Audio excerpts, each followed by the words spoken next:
Hey, what's going on? You know who it is. You know what it is. All right, this your boy Tail Biz. You know what I find amazing? It's amazing that Tupac has been gone for almost 30 years. And to this day, Tupac is still relevant.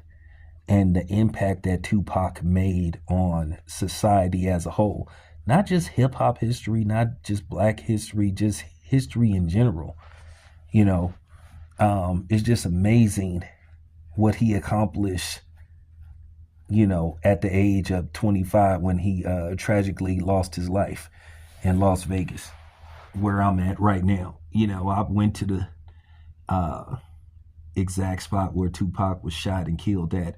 I went there, I think back in 2018. Yeah, but I went over in that area. But just to think what he accomplished and how people gravitate to him, and how you hear a lot of rappers who wasn't even born when Tupac was around say that, they are inspired by Tupac and they listen to Tupac's music. And it's amazing how you hear people that doesn't particularly have ties to Tupac that may have worked with Tupac in one way or another. You've heard, Mickey Rourke speak very highly of Tupac. And there was a story that Dennis Quaid told about Tupac, when they were filming Gang Related.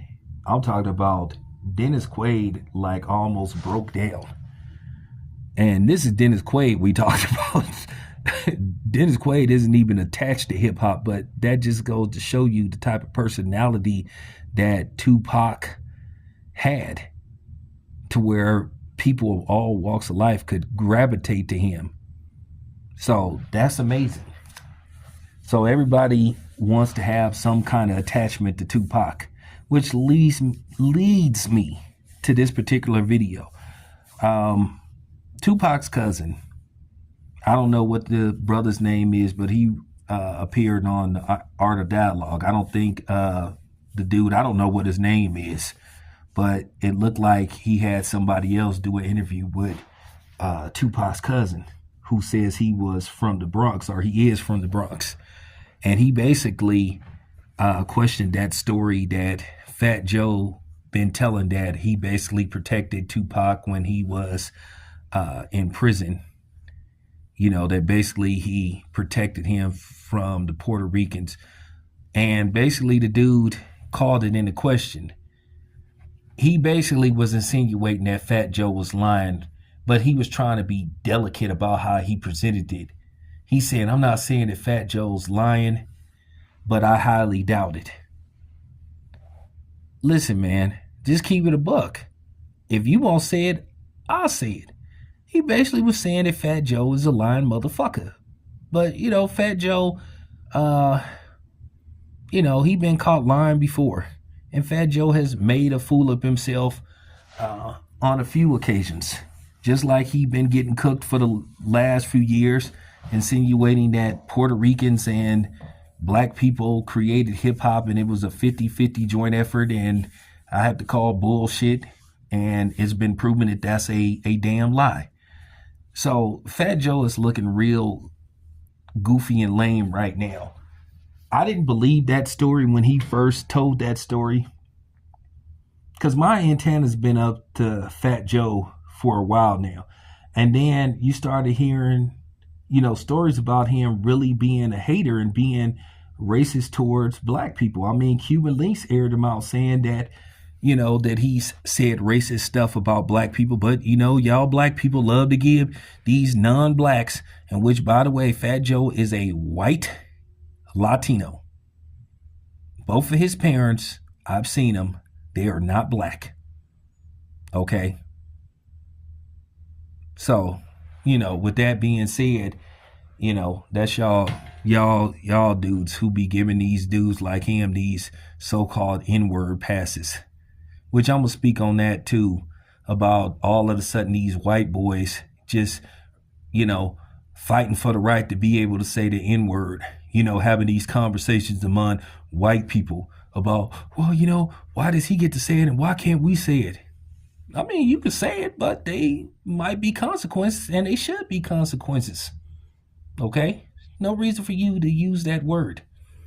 It's funny how you guys try to, uh, you know, exclude us from certain things, certain perks, which y'all been doing for a while now, but nevertheless, once again, that's another video for another day. But getting back to Fat Joe, this doesn't surprise me because Fat Joe been coming across as a complete clown the last few years, and he comes across as being disingenuous and being full of shit. But he just really been showing it. When he sat up there and said that stupid stuff where he was trying to sneak diss the Black Authority and Jason Black and Tariq Nasheed, and basically he been getting cooked ever since. And then his last album flopped, and then he bombed big time when he went up against Ja Rule when they did versus one of the very last verses that they did when Ja Rule completely destroyed him. Wasn't even close. It was so funny. Ja Rule was making fun of saying he don't have no heads, So I found that, rather amusing. But nevertheless, it doesn't surprise me about Fat Joe lying. It seemed like he was lying. I wasn't buying that when he first was talking about it. I said, I don't know about that, But you've been seeing this anti-black movement towards, black people and not just whites. So it didn't surprise me when guys like Cuban Links heard and revealed that Fat Joe would be talking crazy about black people. And that, according to Cuban Links, there was a conversation where Fat Joe thought that this black dude was a Puerto Rican, and he basically was talking bad about black people. And due to the fact that Fat Joe is not black, and, he said some questionable things about black people that would qualify him and put him under the category of being a racist. I mean, you just have to say it. He's spewed out a lot of anti-black rhetoric, sneak dissing black people, So he has a history of doing this, So, with that being said, I just wanted to give my 2 cents about, Tupac's cousin speaking on,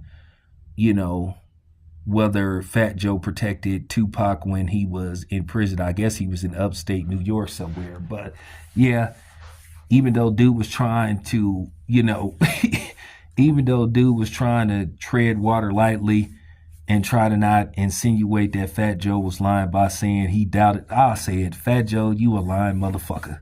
Yeah, I said it. Town Business said it. The black guy. The actual black guy.